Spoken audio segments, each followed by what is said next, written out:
मुझे कुछ आइडिया नहीं था आज क्या होने वाला है। Hare Krishna everyone, welcome back to my channel.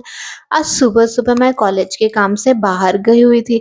फिर अचानक से प्लान बना कि चलो वीटी चलते हैं। तो जल्दी जल्दी से घर गई और अपनी बहन को वहां से उठाया और हम दोनों वहां से निकल दिए वीटी की तरफ। इतनी धूप में बहुत देर खड़े होने के बाद तो कहीं जाके जैसे तैसे हमें एक ऑटो मिला। और ये ऑटो वाले भैया पहले ही हमें इतना लेट करवा रहे थे, पता नहीं किसको किसको इन्हें लेना था रास्ते में। फिर जैसे तैसे करके हम आगे बढ़े। फिर ऑटो जो है वो चौराहे के बहुत पहले ही उतार देती है, वहां से भी हमें पैदल चल के आगे जाना होता है। वैसे क्या आपको पता है कि बीएचयू जो है वो 1960 में ही बना था। सोचो, आज़ादी से पहले का ही ये कॉलेज बना हुआ है और ये कैंपस भी बहुत सुंदर है। इसमें बहुत सारे पेड़ हैं, बहुत अच्छी वाइब आती है इस कॉलेज से। और क्या आपको पता है इसको मदन मोहन मालवीय जी ने बनाया था। यहाँ लगभग हर क्षेत्र में पढ़ाई होती है। यहाँ आर्ट्स की, साइंस की, कॉमर्स की, इंजीनियरिंग की, मेडिकल की, लॉ की और भी बहुत सारी चीज़ों की पढ़ाई होती है। फिर हम अंदर पहुँचे। अंदर का व्यू देख के इतना अच्छा लग रहा था कि बाकी सब कुछ भूल गए, बस देखते ही रहे। फिर आगे चले तो आगे चल के हमें राइट साइड में ये सरस्वती जी की मूर्ति देखने को मिलती है, जो देखने में काफ़ी सुंदर लगती है। फिर पहुँचे हम मंदिर की तरफ और हमें लगा था कि आज भीड़ नहीं होगी क्योंकि ये होली के नेक्स्ट डे ही हम गए थे, पर यहाँ तो देखो कितनी भीड़ है। सच में यहाँ बहुत भीड़ थी, हमें लगा नहीं था कि इतनी भीड़ होगी यहाँ। पहले ही हम पैदल बहुत चल लिए थे, फिर भी हमें थोड़ा और चलना था मंदिर तक जाने के लिए। फिर फाइनली हम मंदिर तक पहुंच गए। हमें लगा था कि टाइम तो ओवर हो चुका है, शायद मंदिर बंद हो गया, पर लकीली मंदिर खुला हुआ था। तो फाइनली हम मंदिर पहुंच गए। फिर हमने वहां से पूजा की कुछ चीजें ली। उसके बाद हम मंदिर में अंदर की तरफ गए।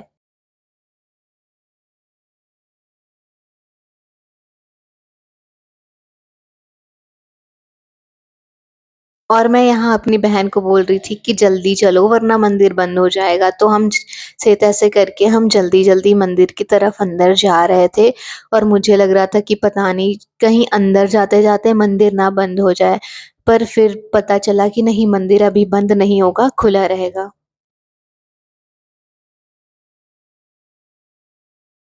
और मंदिर जाते टाइम यही मंदिर में ही पास में एक मालवीय जी की बहुत बड़ी सी मूर्ति दिखती है। और ये मूर्ति पे भी लिखा हुआ था कि ये भी आजादी के पहले ही बनाई गई थी ये मूर्ति। फिर हम फाइनली मंदिर के अंदर चले गए। फिर हमने वहां पे दर्शन किए।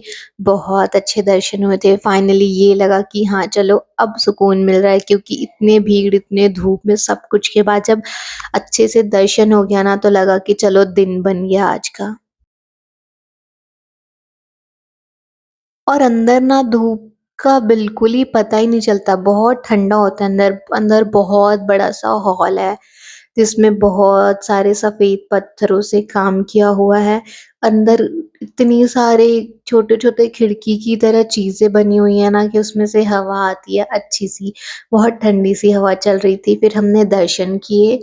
यहाँ पे काफी भीड़ था लेकिन फिर भी हमने दर्शन कर लिए। फिर मैंने नंदी देव से भी प्रार्थना की हम सबके लिए। उसके बाद इनके गार्डन में बहुत सारे सुंदर सुंदर फूल लगे हुए थे, तो मैंने उसे थोड़ा रिकॉर्ड कर लिया। और ये यज्ञशाला है, यहाँ पे यज्ञ होता है। अभी तो फिलहाल कोई था नहीं वहाँ पे, बंद थी सारी चीजें। पर यहाँ पे जनरली यज्ञ और पूजा हवन ये सारी चीजें होती हैं। ये मंदिर कितना सुंदर बना हुआ है ना, देख के ही अच्छा लगता है। फिर हमने नटराज भगवान के दर्शन किए और मेरे साथ आप सब लोग भी दर्शन कर सकते हैं। उसके बाद हम सरस्वती माता के दर्शन किए। फिर ये यहाँ पे हम बजरंगबली के दर्शन किए।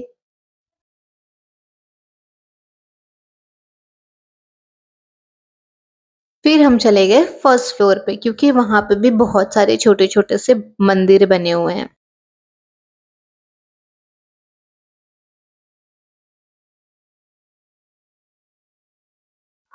ऊपर भी बहुत भीड़ थी।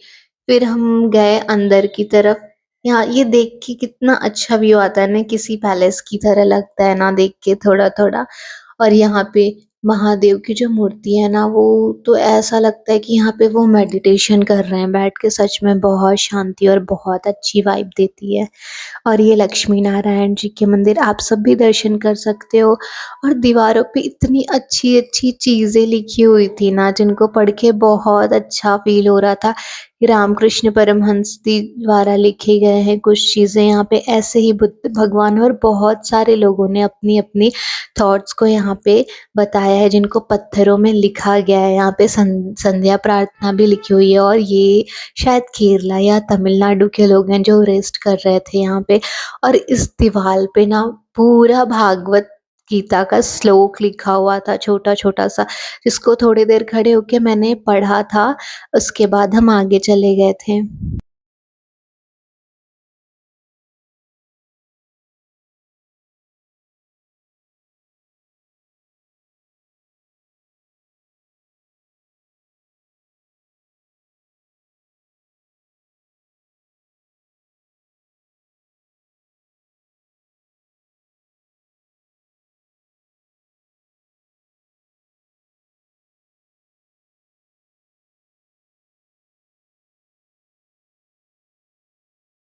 फिर चलते-चलते हम इतना थक गए थे कि हम थोड़ी देर बैठ गए थे और रेस्ट करने लगे थे।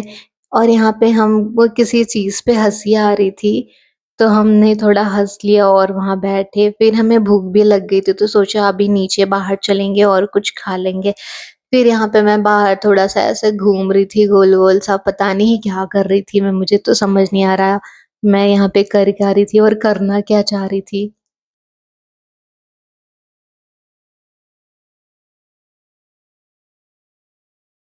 फिर हम जब नीचे गए तो बुक की शॉप थी, तो हमने 1-2 बुक देखी, पर हमें उतनी अच्छी नहीं लगी तो हमने ली नहीं।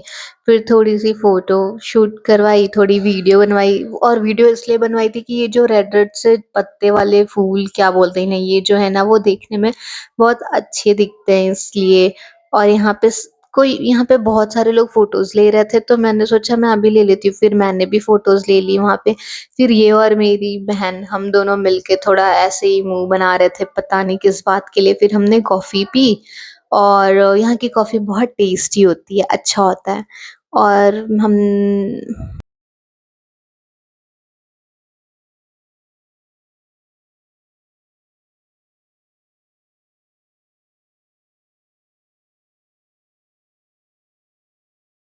फिर फ्राइड राइस खाया।